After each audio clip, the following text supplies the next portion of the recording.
Hey everybody, welcome to Fly Tying for Beginners. I'm David, once again. This is lesson 2, how to tie a foam beetle pattern. We're going to be introducing a couple one new technique and a new material that we did not cover in the San Juan worm video, which if you haven't seen that, there will be a link down in the description. Go back and that'll help you review the materials that we use, initial setup, putting your hook in the vise, and all the real basic beginner setups, how to tie on your thread and tie in materials and things of that nature. Today we are still going to be going with just basic black fly tying thread. Still need our pair of scissors, our dubbing needle.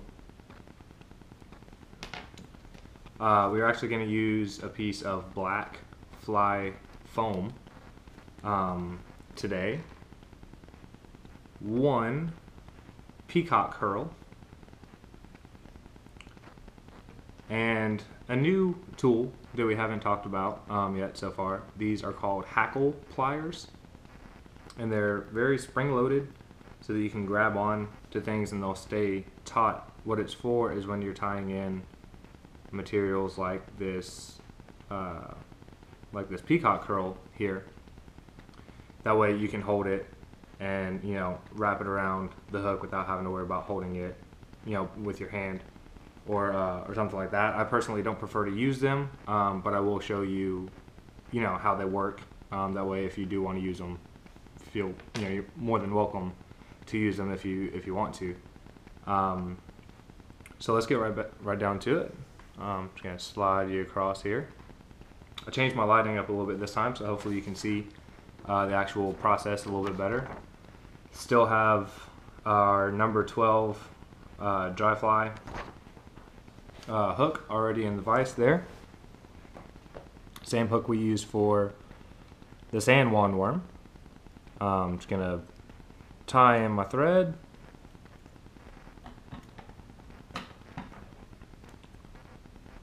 Trim my excess, and I'm going to wrap all the way down the shank to right where the bend of the hook begins, and then I'm going to come back up to the eye of the hook, because this is where you're going to tie in your foam to start with. And my foam, it comes in a little sheet like this. What I'm going to do is I'm going to use my scissors to cut a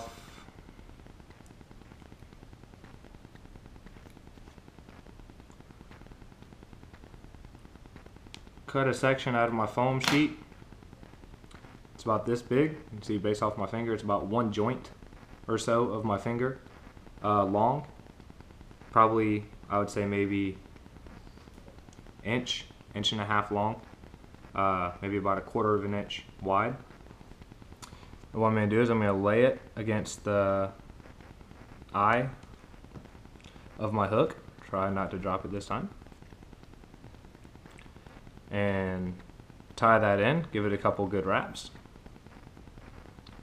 And then that's what it's going to look like once you've got your foam tied in right at the eye of your hook. And then you're just going to lay it down.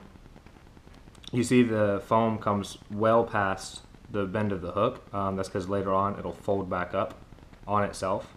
So I just lay it down on the shank of the hook and then just tie it in using a couple wraps. They don't have to be very tight on themselves, so you can go down and back or just down once, but either way you need to end up at the bend of your hook. You want to try and compress the foam onto the hook as much as you can, so that it doesn't create a very big body on there. You're going to take your peacock curl and you're going to lay the base of it right on your hook, and you're just going to tie that in about 3 or 4 wraps. And then once that's tied in, this is the point where if you want to use them, you would take your hackle pliers, clip it onto the tip of your feather there.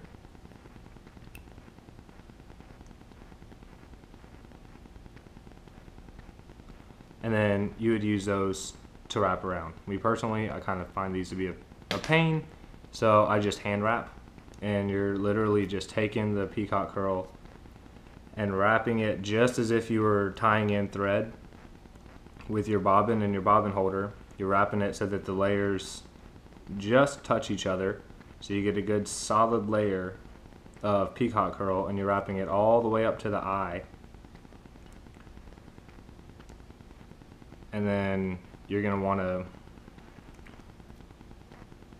hold this down and kind of make a little twist there, and then just loosely bring it back to the back so that you can tie it back. So you want your first wrap to be right touching each other very close so that you get a good solid base. Your second one, you're just kind of bringing it back. It can be fairly loose. You're just getting it back to the back of the hook so that you can wrap it back in again. At this point, once you've wrapped that in, you want to loosely bring your thread up to the eye of the hook, kind of let it hang, and then you're going to bring your foam up so that you see it's got a little bit of a gap there, and then you're going to tie around. There's going to be foam hanging off the front of the eye. That's supposed to be there because that will later become the head of the beetle. So you want to make sure you wrap that in fairly tight. And right now, this is what we look like. We've got our body of our beetle coming up here. The peacock curl that you wrapped in and tied in is, you know, the little legs and the kind of shimmery color that, you know, the black beetles tend to have on their bodies. And then right here, you've got the excess foam sticking off, and that's going to wind up being your head once we finish this fly off. Finish it with a couple whip finishes or half hitches, whichever you prefer. If you don't know how to do the half hitch, once again, go back to my first video. And that will show you how to finish off your fly in the best way that I have found to do it. Trim off my excess, and then I'm gonna loosen up my vise and bring it over this way so that you can kind of see what I'm doing. And I'm just gonna freehand just kind of cut this excess foam here so that it kind of rounds off some. Doesn't have to be perfect. Just kind of give it somewhat of a roundish head and kind of bring it, closer into the eye of the hook. That way, you don't have all that excess foam sticking out. Don't want it to be super big, about like that. And you can see here is the eye of my hook. Here's where the head, so it doesn't protrude very much from the eye of the hook at all. And then just like last time, we're going to take our fly head cement and our dubbing needle. Get a little drop of cement on there. Come up underneath.